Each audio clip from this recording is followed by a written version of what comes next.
ప్రస్తుత కాలంలో మానసిక ఎదుగుదల లోపం కారణంగా చాలా మంది పిల్లలు అనేక వ్యాధుల బారిన పడుతున్నారు. అందులో ఆటిజం కూడా ఒకటి. వయసుకు తగ్గట్లు పిల్లల్లో రావాల్సిన మానసిక పరమైన ఎదుగుదల రాకుండా ఉండే పరిస్థితినే ఆటిజం అంటారు.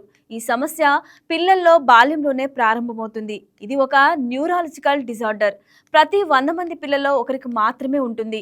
ఆటిజం సమస్య గల పిల్లలు మెదడులోని కొంత భాగం సరిగా పనిచేయనందున వారు మామూలు పిల్లవారిలా వ్యవహరించరు. నిజానికి ఇది పెద్ద ప్రమాదం కానప్పటికీ దీనిని నివారించడంలోనే అనేక సవాళ్లను ఎదుర్కోవాల్సి ఉంటుంది. ఆటిజంను ఎలా గుర్తించాలి, ఎలా అధిగమించాలి, ఆ పిల్లల్ని ఎలా చూసుకోవాలో వివరించడానికి సైకాలజిస్ట్ ఎం శైలజ గారు వైకే టీవీ స్టూడియోకి వచ్చారు. మేడంను అడిగే ఆటిజం గురించి సమగ్రంగా తెలుసుకుందాం. నమస్తే ma'am, welcome to YK TV. Thank you అండి. మ్యామ్, ముందుగా చెప్పండి మ్యామ్, అసలు ఆటిజం అంటే ఏంటి? ఆటిజం అంటే డెవలప్మెంట్ డిలే అండి. దాన్ని ఆటిజం సెక్టర్ అని కూడా అంటారు. పిల్లల్లో డెవలప్మెంట్ డిలే అయినే కొద్దీ మనకు ఆ సింప్టమ్స్ అన్నీ కనిపిస్తూ ఉంటాయి. దాన్ని ఆటిజం అని అంటారండి. పిల్లల్లో ఆటిజం యొక్క సాధారణ లక్షణాలు ఏంటి మేడం? ఫస్ట్ ఆఫ్ ఆల్ మన పిల్లలు మన ఇంక చూడరు, పిలిస్తే పలకరు. వాళ్ళ వేలో వాళ్ళు ఉంటారు. వాళ్ళ వేలో అంటే వాళ్ళు ఏది చేసుకుంటున్నారో అదే చేసుకోవాలి, నేను చేసేది కరెక్టు అన్న వేలో ఉంటారు. అందుకనే వాళ్ళకి మనం ఆటిజం సింప్టమ్స్ అనేది అట్లా అనేది మనం చూసుకోవాలి. దాన్ని బట్టి ఓహో వీళ్ళు పిలవగానే పలకట్లేదు, వాళ్ళ పేరుకి వాళ్ళు రెస్పాండ్ అవ్వట్లేదు అనేది స్టార్ట్ అవుతుంది. అది మనం అందులో ఫస్ట్ గమనించాల్సిన విషయం అనమాట. ఎన్ని ఇయర్స్ అప్పుడు మనం అది గమనించగలుగుతాం మేడం? మన పిల్లల్లో ఎవరైనా గర్ల్ ఆర్ బాయ్ ఎవరికైనా 18 మంత్స్ నుంచి 3 ఇయర్స్ వరకు ఆ ఆటిజం సిమ్టమ్స్ అనేది కనిపిస్తుంది.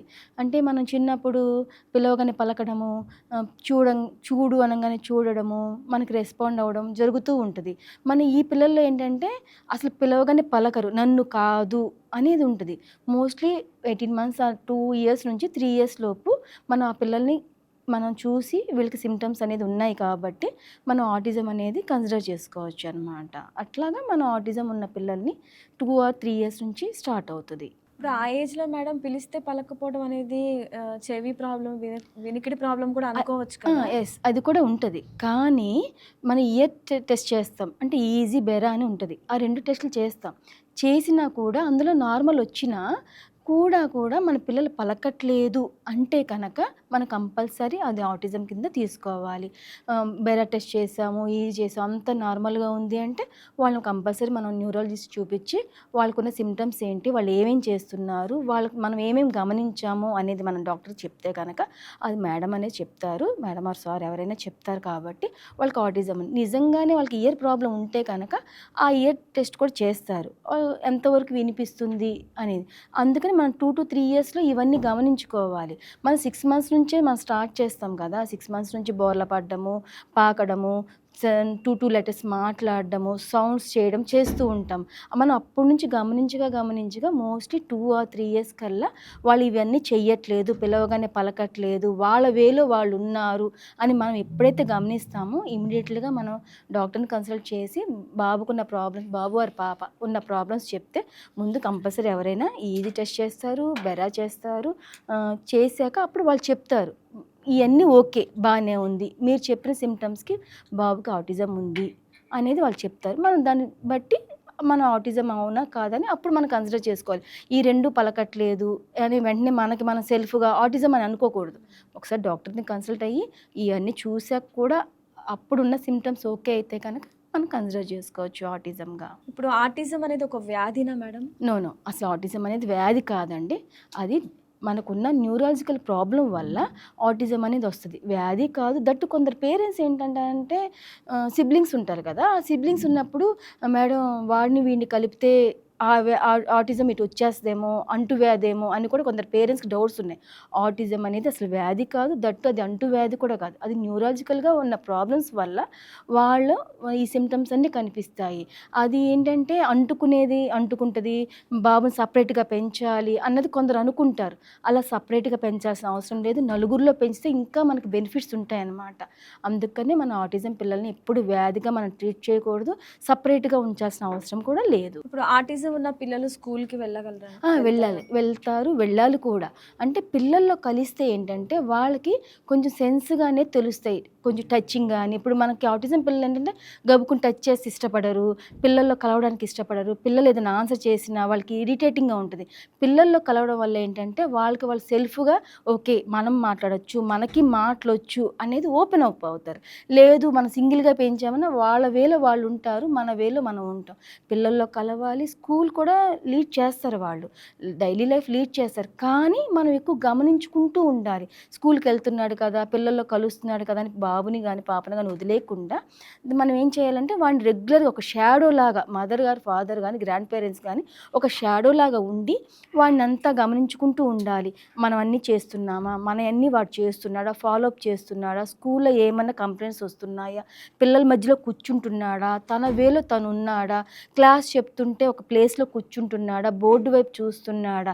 అని ఇవన్నీ గమనించుకున్నట్టయితే మనం పిల్లలైతే స్కూల్ అనేది లీడ్ చేస్తారు.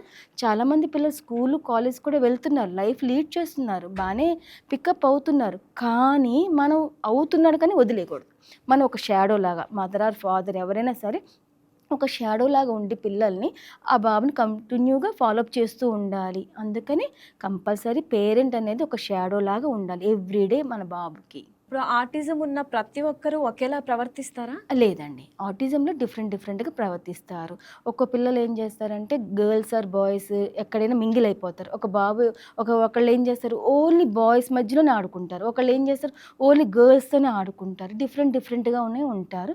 సేమ్ థింగ్స్ అయితే ఉండవు. యాజ్ ఇట్ ఈజ్‌గా అయితే సేమ్ థింగ్స్ అయితే ఉండవు. డిఫరెంట్‌గా అయితే వాళ్ళు ప్రవర్తిస్తూ ఉంటారు. అసలు ఆటిజానికి కారణం ఏంటి మేడం? అసలు ఎందుకొస్తుంది అంటారు? అది మనం బేసిక్‌గా చెప్పాలంటే అది న్యూరాలజికల్ ప్రాబ్లమ్ కాబట్టి జెనెటిక్ అయ్యుండొచ్చు. మన ఎన్విరాన్మెంట్ కూడా అయ్యుండొచ్చు.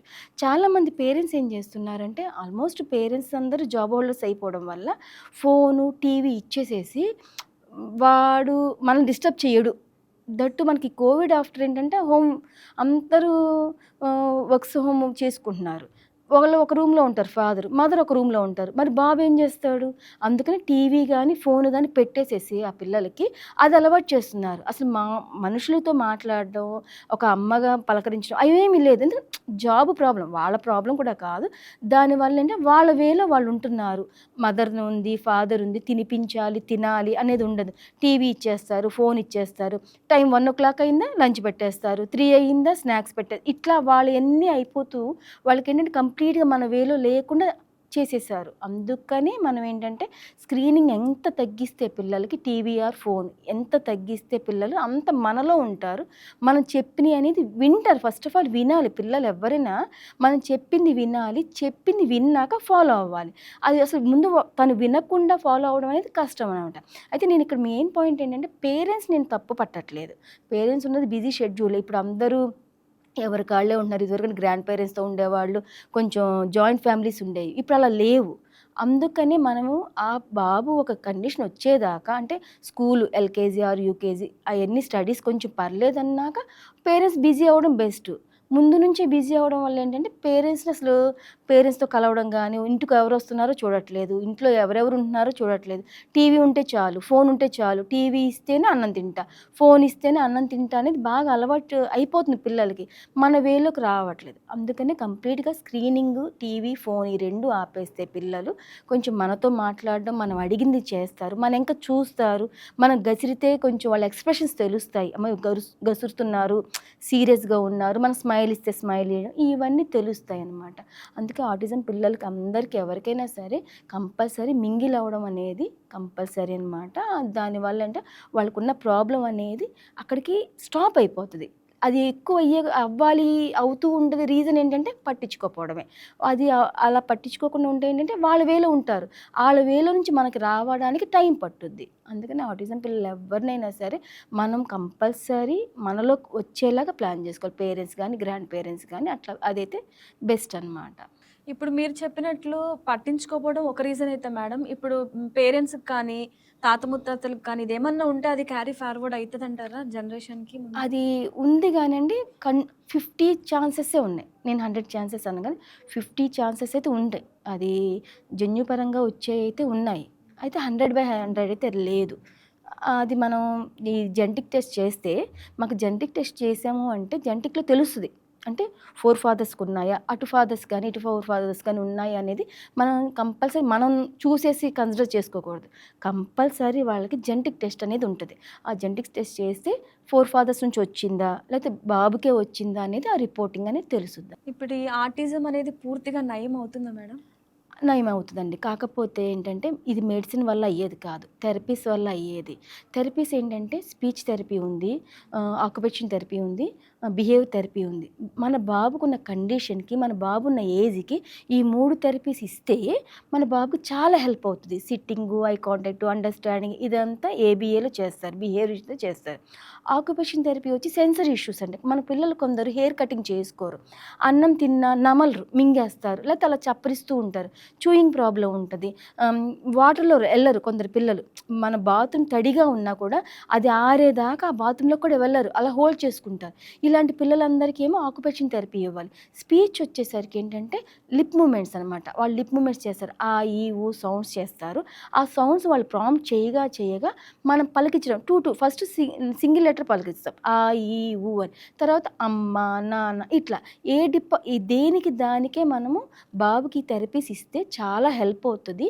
దట్టు బాబుకి ఏమన్నా మెడిసిన్ అవసరం అంటే మనం డాక్టర్ కన్సల్ట్ అయ్యి డాక్టర్ కనుక కంపల్సరీ వాడాలంటే మెడిసిన్‌తో పాటు థెరపీస్ మటికి మస్ట్‌గా ఇప్పించాలి. ఎంతవరకు ఇప్పించాలి అనేది బాబు కండిషన్ బట్టి ఉంటది. ఒక్కో బాబుకి 6 మంత్స్, ఒక్కో బాబుకి 1 ఇయర్, ఒక్కో బాబుకి 2 ఇయర్స్ కూడా పడతది. అంటే బాబు కండిషన్ బట్టి మనం ప్లాన్ చేసుకోవాలి. ఈ ఆటిజంలో పునరావృత ప్రవర్తనలు అంటే ఏంటి మేడం? అంటే అదెట్లా ఉంటదంటే అండి, మనం పిలవగానే చూడకపోవడము, హ్యాండ్ క్లాప్ చేస్తూనే ఉంటారు. చేతులు ఊపుతానే ఉంటారు. నెక్స్టు మనం ఎప్పుడు షెల్ఫ్‌లో ఒక చాటే పెడుతున్నాం. ఆ షెల్ఫ్‌లో పెట్టిన ఏదైనా సరే మార్చామనుకోండి, ఫోటో ఫ్రేమ్ ఉంది షెల్ఫ్‌లో పెడతాం. ఆ రోజు ఎందుకో షెల్ఫ్‌లో పెట్టేసి గోడకేమైనా స్టిక్ ఆన్ చేసాం. అహా! నో, అది షెల్ఫ్‌లోనే ఉండాలి. చెప్పులు అక్కడే ఉండాలి. అంటే వాళ్ళేంటంటే ఆ ప్యాటర్న్‌లో ఉండాలి అనేది ఫిక్స్ అయిపోతారు. అలా ఉండకూడదు అంటే పేచి అంటే ఎట్లా అంటే ఏడ్చేయడం, కొట్టడం చేస్తారు. అందుకని మన పిల్లలకి కూడా ఎప్పుడు ఒకటే ప్యాటర్న్ అలవాటు చేయకూడదు. ఇప్పుడు ఫస్ట్ ఫ్లోర్‌లో ఉన్నామనుకోండి, ఒకసారి లిఫ్ట్ ఎక్కాలి, ఒకసారి స్టెప్స్ ఎక్కాలి. దిగేటప్పుడు కూడా ఎప్పుడు లిఫ్టే కాదు. అలానే ఎప్పుడు స్టెప్సే కాకుండా మారుస్తూ ఉండాలి. ప్యాటర్న్ మారుస్తూ ఉంటే ఓకే. ఏదైనా అడ్జస్ట్ అవుతారు. లేదు అంటే ఒకటే ప్యాటర్న్ అలవాటైతే కరెంట్ పోయినా సరే లిఫ్ట్ కావాలంటారు. కరెంట్ వచ్చేదాకా మనల్ని కిందే వెయిట్ చేయిస్తారు. అందుకే కంపల్సరీ పిల్లలకి ప్యాటర్న్ అనేది ఒకటే ఉంచకూడదు. చేంజ్ చేస్తూ ఉంటే వాళ్ళు దానికి యాక్సెప్ట్ చేస్తారు. ఆటిజం ఉన్న కొంతమంది మాట్లాడటానికి ఇబ్బంది పడుతుంటారు. ఎందుకంటారు? అదే అండి. అదెట్లా అంటే వాళ్ళకి మాటలొచ్చే టయానికి మనం ఏం చేస్తామంటే ఇందాక మీతో అన్నట్టు ఫోన్ ఇచ్చేస్తాం. వాళ్ళకి మాటలొస్తాయి. అమ్మ, నాన్న ఏవో సౌండ్స్ చేస్తారు. మనం ఫోన్ ఇచ్చేసరికి ఏంటంటే ఆ స్క్రీనింగ్ గనక చూస్తే ఆ స్క్రీన్ మాట్లాడేస్తుంది. ఇంక మనం ఎందుకు మాట్లాడాలనేది పిల్లల్లో అదొక క్వెషన్ పాయింట్ అనమాట. నేనెందుకు మాట్లాడాలి? ఫోన్ మాట్లాడుతుందిగా, ఫోన్ రేమ్స్ చెప్తుంది గదా! అని అంతవరకు ఫోన్ మీదే వాళ్ళు డిపెండ్ అవుతారు. అందుకనే వాళ్ళు స్పీచ్ మనం మాట్లాడమంటే స్క్రీనింగ్ ఎక్కడ ఆగిపోతదా? అది ఫోన్ తీసేసుకుంటారేమో రెస్పాండ్ అయితే అని చెప్పి ఫోన్ కోసం వాళ్ళు మాట్లాడడం కూడా స్టాప్ అయిపోతారు. అందుకని పిల్లలకి మోస్ట్‌లీ 2 ఆర్ 3 ఇయర్స్ వరకు స్క్రీనింగ్ అంటే ఫోను, టీవీ ఏమి ఇవ్వకుండానే మనం ఓపికగా పెంచాలి. పెంచితేనే వాళ్ళు మనతో మాట్లాడతారు. మనతో ఎక్స్‌ప్రెషన్స్ చేస్తారు. అన్నం పెట్టు, అన్నం అని గాని అట్లా మాట్లాడతారు. అది మనం అందుకని స్క్రీనింగ్ స్టాప్ చేస్తే అసలు వాళ్ళు మాటలనేది క్యాచ్ చేస్తున్నారా లేదని మనకు అర్థమవుతదనమాట. ఇప్పుడు ఆటిజం పిల్లలని కాదు మేడం. మీరు చెప్పినట్లు నార్మల్ పిల్లలు గూడా ఫోన్ ఇచ్చేసరికి వాళ్ళు మాట్లాడే ఏజ్ గూడా పెరిగిపోతుంది. 4 ఇయర్స్‌కో, 5 ఇయర్స్‌కో అవును. మాట్లాడుతున్నారసలు. అవును. ఈ ఫోన్ ఎడిక్ట్ అదే వల్ల. అండి. మనమైనా నార్మల్ కిడ్స్ కూడా ఫోన్ ఇవాళ ఈ రోజు ఉందండి. ఇప్పుడంతా సమ్మర్ హాలిడేస్ వచ్చినాయి. మనం ఫోనే ఇచ్చి చేయాల్సినంత అవసరం ఏముంది? మనం వర్క్ చేసుకుంటున్నాం ఇంట్లో. కుకింగ్ అంతా అయిపోయింది. 1:00 కంప్లీట్ చేసి 1 నుంచి ఏదైనా గేమ్స్ పెట్టుకుందాం. క్యారమ్ బోర్డ్ పెట్టుకోవచ్చు. అంటే బాబు ఏజ్ బట్టి చెస్ పెట్టుకోవచ్చు. ఏదన్నా గేము. ఇండోర్ గేమ్సే పెట్టుకోవచ్చు. ఔట్‌డోర్ గేమ్స్ వద్దు. ఇండోర్ గేమ్సే మనం ఏదైనా ప్లాన్ చేసుకోవచ్చు. కళ్ళకి గంతలు కట్టి టచ్ చెయ్యి. అమ్మెక్కడుంది, నాన్నెక్కడుంది, అక్కెక్కడుంది ఇయన్నీ చెబుతూ ఉంటే ముందు స్క్రీనింగ్ ఆపేస్తారు. మనం ఏం చేస్తామంటే ఫోన్ ఇచ్చేస్తే వాడు సైలెంట్‌గా ఉంటాడు గదా! వాడు మనల్ని డిస్టర్బ్ చేయడు కదా అని అనుకుంటున్నారు పేరెంట్స్. అలా కాదు. మనం కూడా కొంచెం ఓపిక చేసుకొని పిల్లలకి ఫోన్ అంతా స్టాప్ చేసి తనతో ఆడుకునేలాగా సింగిల్ కిడ్ ఉంటే సింగిల్‌గా ఆడుకునేలాగా, ఇద్దరుంటే ముగ్గురం కలిసి అంటే మదర్ ఆర్ ఫాదర్ కూడా కలిసి ఆడుకునేలాగా ఏదన్నా ప్లాన్ చేసుకోవచ్చు. చాలా ఆటలు మనం ప్లాన్ చేసుకుంటే వాళ్ళు ఇంట్రెస్ట్ చూపిస్తారు. అలా అని నేను ఈరోజు ఆడిపిస్తే ఆడలేదన్న పేరెంట్స్ కూడా ఉన్నారు. 1 ఆర్ 2 డేస్‌కి మన పిల్లలు మార్పు రారు. మన పిల్లలు నార్మల్ కిడ్స్ కూడా చేంజ్ రారు. మనం కూడా ఓపికగా రా నాన్న ఆడదాము, రా అమ్మ ఆడదాము, అన్నతో ఆడదాము, అక్కతో ఆడదాము, లేకపోతే ఏదన్నా అట్రాక్షన్‌గా నువ్వు ఇది ఆడి విన్ అయితే నీకు ఈరోజు ఇది ఇస్తాం. గిఫ్ట్‌గా గాని అలా ఇస్తూ ఉంటే మన పిల్లలనేది మింగిల్ అవుతారు. కంప్లీట్‌గా మనం ఉన్న దాని మీద ఫోను అని ఇచ్చేస్తే ఏంటంటే మనతో మింగిల్ అవ్వరు. మనతోని ఎమోషనల్స్ తెలియట్లే పిల్లలకి. ఫస్ట్ ఆఫ్ ఆల్ ఇప్పుడు నార్మల్ కిడ్స్ కూడా అమ్మ ఏడుస్తుంది, అయ్యో! అమ్మ ఎందుకు ఏడుస్తుందని అడుగుదామని గాని, అమ్మ అన్నం తినలేదు అడుగుదామని కూడా లేదు. ఎందుకంటే వాళ్ళ వేలో వాళ్ళు ఉండిపోయారు. ఫోను లేకపోతే టీవీ వాళ్ళకి నచ్చిన ఛానల్స్ పెట్టుకోవడం అని. అందుకని పిల్లలతో ఎక్కువ స్పెండ్ చేయండి. ఏ పేరెంట్ అయినా పిల్లలతో స్పెండ్ చేస్తే మనకున్న ఎమోషనల్ తెలుస్తాయి. వాళ్ళకున్న ఫీలింగ్స్ మనకు తెలుస్తాయి. టీచర్ కొట్టింది, ఇప్పుడు మన స్కూల్‌కెళ్తున్నారు పిల్లలు, టీచర్ కొట్టింది. వాడేదో చెప్దాం అనుకుంటాడు, అమ్మ టీచర్ కొట్టిందని. నువ్వేదో చేసుంటావు లేరా అని మనం తోసేస్తాం వెంటనే. అలా ఎప్పుడు చేయకూడదు. వాడు చెప్పేది ఏ కంప్లైంట్ అయినా మనం హ్యాపీగా రిసీవ్ చేసుకొని, సరే నాన్న రేపు ఒకసారి టీచర్‌తో మాట్లాడతాను, తెలుసుకుంటా అని ఒక్క మాట మనం అంటే ఆ కిడ్ చాలా హ్యాపీగా ఉంటాడు. మనకి నిజంగా ఏదన్నా ప్రాబ్లమ్ వస్తే ఫస్ట్ మనకే చెప్తాడు. అది మనం చేయాల్సిన ఫస్ట్ ఏ పేరెంట్ అయినా అది ఓపిక అనేది మనకు ఉండాలి. అందుకని మన నార్మల్ కిడ్స్ కూడా ఫోన్ ఎక్కువ యూజ్ చేస్తున్నారండి, అది నేను ఒప్పుకుంటా. కాకపోతే ఒక టైం పెట్టుకోవాలి. నార్మల్‌గా ఇప్పుడు 8 అయ్యింది నాన్న, 8:30 దాకా నువ్వు చూసుకో. సరే 8:30 అవ్వగానే ఫోన్ ఇచ్చేసేయి. అంతే టైము. హాఫ్ అన్ అవర్ కూడా ఎక్కువ. ప్రెజెంట్ ఇప్పుడు స్కూల్స్ లేవు కాబట్టి ఒక హాఫ్ అన్ అవర్ ఇచ్చి 8:30 కల్లా నాకు ఫోన్ ఇచ్చేసేయి. నువ్వేమైనా చూసుకో. అలా అని మనం వదిలేయకూడదు. బాబు ఏం చూస్తున్నాడు, ఏం చేస్తున్నాడో కూడా కొంచెం అబ్జర్వ్ చేసుకోవాలి. అంటే మంచి వీడియోస్ చూస్తున్నాడా, నార్మల్‌గానే ఉన్నాడా, లేకపోతే ఏం వీడియోస్ చూస్తున్నాడు, ఎవరిని అబ్జర్వ్ చేస్తున్నాడు. అంటే కొందరు పిల్లలు ఏం చేస్తారంటే చూసి నేర్చుకోవడం చాలా ఎక్కువగా ఉంది. అది బ్యాడా గుడ్డా అనేది మన బట్టే ఉంటది. అదొకసారి ప్లాన్ చేసుకొని పేరెంట్స్ ఎవరైనా బాబు ఫోన్ ఇచ్చాం కదా, హాఫ్ అన్ అవర్‌లో ఇచ్చేస్తున్నాడుగా, పర్ఫెక్ట్ అయిపోయాడని ఎవరు అనుకోవద్దు. హాఫ్ అన్ అవర్‌లో కూడా మధ్య మధ్య ఉట్టిగా గమనిస్తున్నట్టుగా అలా అని ఫోన్ లాక్కోకుండా జస్ట్ బాబు ఏం చేస్తున్నాడు, ఏం వీడియోస్ చూస్తున్నాడు అని కొంచెం అబ్జర్వ్ చేస్తూ ఉంటే మన పిల్లలు మంచా చెడా అనేది మనకు తెలుస్తుంది. వాళ్ళు ఏం చేస్తున్నారు అనేది. ఇప్పుడు ఆటిజం ఉన్న పిల్లలు స్నేహితులను చేసుకోగలరంటారా? చేసుకుంటారండి. కాకపోతే వీళ్ళతో కొంత ప్రాబ్లమ్ ఏంటంటే కంప్లీట్‌గా ఆ ఫ్రెండ్ నాకే ఉండాలి అని కొందరుంటారు.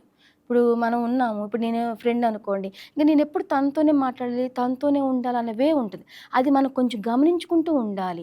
అది కూడా మన పేరెంట్ ఎక్స్‌ప్లెయిన్ చేస్తూ ఉండాలి. ఇవాళ స్కూల్‌కి నేను రాలేదు, బాబొచ్చాడు. తనేంటంటే నేను రాలేదన్న కోపం పెట్టుకుంటాడు. రీజన్ చెప్పాలి పేరెంట్స్. మీ ఫ్రెండ్‌కి హెల్త్ బాలేదంట, ఫీవర్ వచ్చింది, ఏదో ఒకటి చెప్పి తనని డైవర్ట్ చేయాలి. లేకపోతే ఏంటంటే అది ఇరిటేషన్ ఏం చేస్తాను నెక్స్ట్ డేకి పేరెంట్ మీదన్నా చూపిస్తారు, లేదా వచ్చే ఫ్రెండ్ మీదన్నా చూపిస్తారు. అంటే చెప్పుకోలేక, నువ్వు రాలేదేంటి అని చెప్పుకోలేక ఇరిటేషన్ అయిపోతారు. అందుకనే ఎప్పుడైనా సరే మనం కంప్లీట్‌గా ఆటిజం కిడ్స్‌కి పేరెంట్స్ షాడో లాగానే ఉండాలి. ప్రతి విషయంలో షాడో లాగానే ఉండాలి. వాళ్ళు ఏం చేస్తున్నా, ఏం తింటున్నా, కమాండ్స్ ఫాలో అవుతున్నారా, పిలవగానే పలుకుతున్నారా, అన్నీ మనం అబ్జర్వ్ చేసుకుంటూ ఉండాలి. చేసుకుంటూ ఉంటే మనకు కొంచెం ఆ ప్రాబ్లమ్ అనేది స్టాప్ చేయొచ్చు. బయట ప్రపంచంలో కూడా ఎలా ఉండాలో కూడా నేర్పించాల్సిన బాధ్యత పేరెంట్స్‌కే వస్తది. మనం థెరపీస్ ఇప్పిస్తాం. థెరపిస్టులు చెప్తారు, ఇది చెయ్యండి, అది చెయ్యండి అని. వాళ్ళు 24 అవర్స్ మన దగ్గర ఉండరు కదా! మనం పేరెంట్స్ దగ్గరే ఉంటారు మన కిడ్ కాబట్టి. మనం ఏం చేస్తున్నాం, వాడు ఏమన్నా ఇష్యూస్ చేస్తే కదా నెక్స్ట్ డే థెరపిస్ట్ చెప్పి, మేడం నిన్న ఇలా చేశాడు, కంప్లెయింట్స్ కూడా చెప్పేస్తే వాళ్ళు అక్కడికి ఆ problem 1 week or 10 days, 1 month కైనా ఆ ప్రాబ్లమ్ తీసేస్తారు. అసలు మనం చెప్పకుండా ఉంటే ఆ ప్రాబ్లమ్ అలాగే ఉండిపోతది. అందుకనే మన థెరపిస్ట్ తీసుకునే పిల్లలు ఎవరైనా సరే థెరపిస్ట్‌కి చెప్పాలి. నిన్న ఇలా చేశాడు మేడం, నిన్న ఇంటికి ఎవరైనా వస్తే ఇలా హార్ష్‌గా బిహేవ్ చేశాడు. ఏది చేశాడో అది చెబితే దట్టు మెయిన్ పాయింట్ ఏంటంటే ఆటిజం పిల్లలకి పిల్లల ముందు కంప్లెయింట్ చెప్పకూడదు. అది నచ్చదు వాళ్ళకి. అంటే ఎంత ప్రేమున్న అమ్మ మీద గానీ, గ్రాండ్ పేరెంట్స్ మీద, ఫాదర్ మీద ఎంత ప్రేమున్నా ఎప్పుడైతే కంప్లెయింట్ చెప్తామో ఇంక వాళ్ళకి ఒక విలన్‌లాగా అయిపోతారు పేరెంట్స్ గానీ, అందుకని పేరెంట్ ఎప్పుడైనా సరే కంప్లెయింట్స్ చెప్పాలి అంటే గనక కిడ్ లేనప్పుడు, ఆ బేబీ లేనప్పుడు, మేడం నిన్న ఇలా చేశారు, ఇలా చేశారని చెప్పేస్తే దాని మీద వర్కౌట్ చేస్తారు థెరపిస్టులు ఎప్పుడైనా. ఎప్పుడైనా చేయాల్సింది అదే పేరెంట్స్. పేరెంట్స్ ఏంటంటే చెప్పేయాలి, వాళ్ళకి చెప్పేస్తే మాకు ప్రాబ్లమ్ అనేది పోతదని అనుకుంటారు. కానీ పిల్లల ముందు ఎప్పుడు చెప్పకూడదు. పిల్లలు లేనప్పుడే మనం చెప్పాలి. ఆటిజం ఉన్న పిల్లలకి ఏ థెరపీ బెస్ట్‌గా ఉపయోగం అంటారు? అదే అండి. ఆటిజం వాళ్ళకి ఏంటంటే మోస్ట్‌లీ వాళ్ళ కండిషన్ చూడాలి. వాడి ఏజ్ చూడాలి. ఐ కాంటాక్ట్ ఇస్తున్నాడా? అండర్‌స్టాండింగ్ ఉందా? సెన్సరీ ఇష్యూస్ ఉన్నాయా? ఈ స్పీచ్ ఏ లెవెల్‌లో ఉంది? అంటే 2 లెటర్స్ మాట్లాడుతున్నాడా? సెంటెన్స్ లెవెల్‌లో ఉన్నాడా? అని చూసి అది మనం గమనించుకుని థెరపీస్ ఆక్యుపేషన్ థెరపీ ఇవ్వాలి, బిహేవియర్ థెరపీ ఇయ్యాలి, స్పీచ్ థెరపీ ఇయ్యాలి. స్పీచ్ థెరపీ మనకి ఎక్కువ టైం పట్టుద్ది. ఎందుకంటే ఫస్ట్ 2 లెటర్స్‌కి స్టార్ట్ చేస్తారు. తర్వాత సెంటెన్స్ లెటర్ స్టార్ట్ చేస్తారు. దాన్ని వర్డ్స్‌కెళ్తారు. అట్లా దాన్ని అలా చెప్పుకుంటూ వెళ్తూ క్వెషన్‌కి వెళ్తారు. అన్నం తిన్నావా? తిన్నాను. స్కూల్‌కెళ్ళావా? వెళ్ళాను. ఈ క్వెషన్ దాకా తర్వాత స్టోరీ టెల్లింగ్‌కెళ్తారు. అందుకే మోస్ట్‌లీ ఏంటంటే స్పీచ్ థెరపీ మనకి ఎక్కువ టైం పట్టుద్ది. తనకున్న కంప్లెయింట్స్ బట్టి బిహేవియర్ థెరపీ ఇవ్వాలి, ఆక్యుపేషన్ థెరపీ ఇవ్వాలి. బ్యాలెన్స్‌గా ఈ 3 ఇస్తేనే బాబు కంట్రోలింగ్ అనేది అవుతదనమాట. ఇప్పుడు మీరు చెప్పినట్టు ఆటిజంలో సెన్సరీ థెరపీ అంటే ఏంటి మేడం? అదే అండి. ఆక్యుపేషన్ థెరపీ అని ఇస్తారు. దాన్ని ఓటీ అంటాం మనం. ఆక్ ఆ! సెన్సిటివిటీ అంటే చెప్పా కదా! కొందరు పిల్లలు ఏం చేస్తారు అంటే అన్నం తడిగా ఉంటదని అన్నం పట్టుకోరు.